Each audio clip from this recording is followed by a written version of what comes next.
I'm a completely different person. I don't feel the same, I don't have the same body, I don't have the same mind, I don't have the same heart. I never really truly felt that badly about the situation. I felt like I had the strength to continue, and I'm not any different than anyone else who has cancer or any other disease.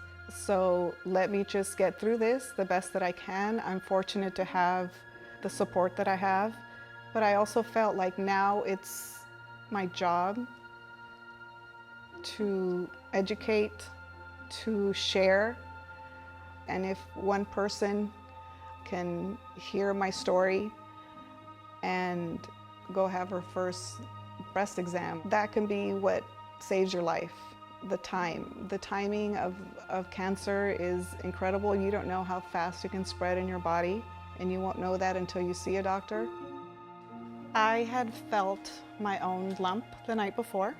Very next morning, I called my doctor and she asked me to come in. Everything went really fast. I had ultrasounds, I had biopsies, and the day that she called me, I was at work. She told me over the phone. She said, "Your biopsy came back positive." And I said, "What does that mean?" She said, "It's cancer." The first thought after that was, how do I tell my family? The fear set in as to how do I tell them. My mother, that her only child now had cancer. My husband, whose brother just a month prior had passed away from cancer. And my 10-year-old daughter. That was the fear. My mother was a little too supportive. I think she kind of made me feel sicker than I was because she's a mom, and I understand that. My husband, he was super supportive, still loving, no matter what I looked like. He always joked around about how sexy I looked, how attractive I looked, and in a way it made me feel a little strange because I said, doesn't he see? I'm bald, I have no breasts.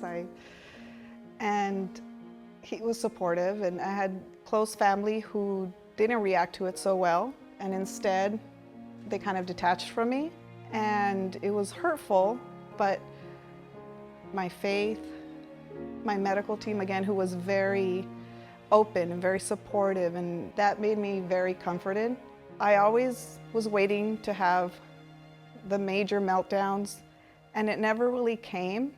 2 days out of chemo, which is when you feel the worst, and I was laying in bed with no energy, feeling I should be crying, I should be more upset right now, and I wasn't. And those little moments were like, okay, because before I would have totally broken down, but it just wasn't happening. It just wasn't a feeling that I had. So I said, okay, I'm gonna let it go.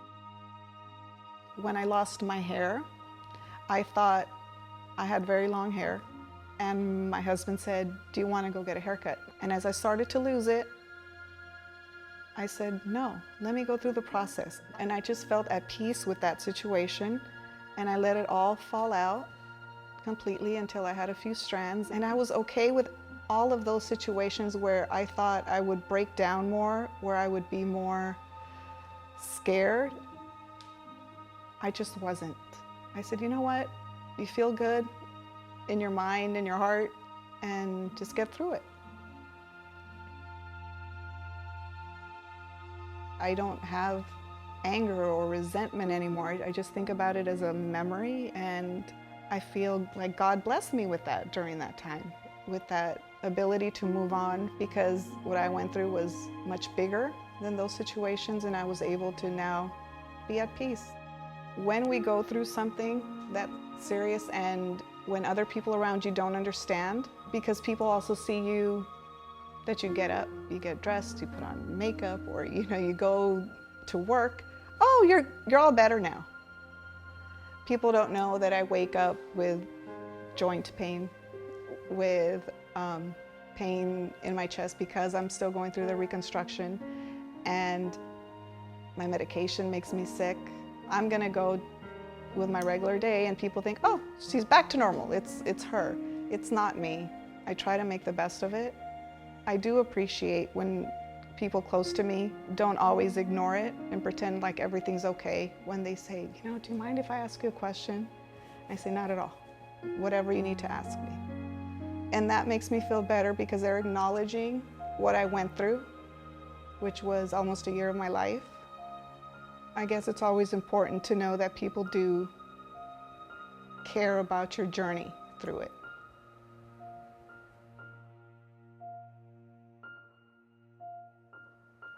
It won't be that bad.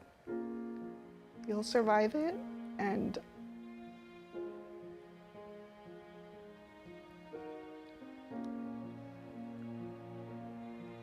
you'll be a better person.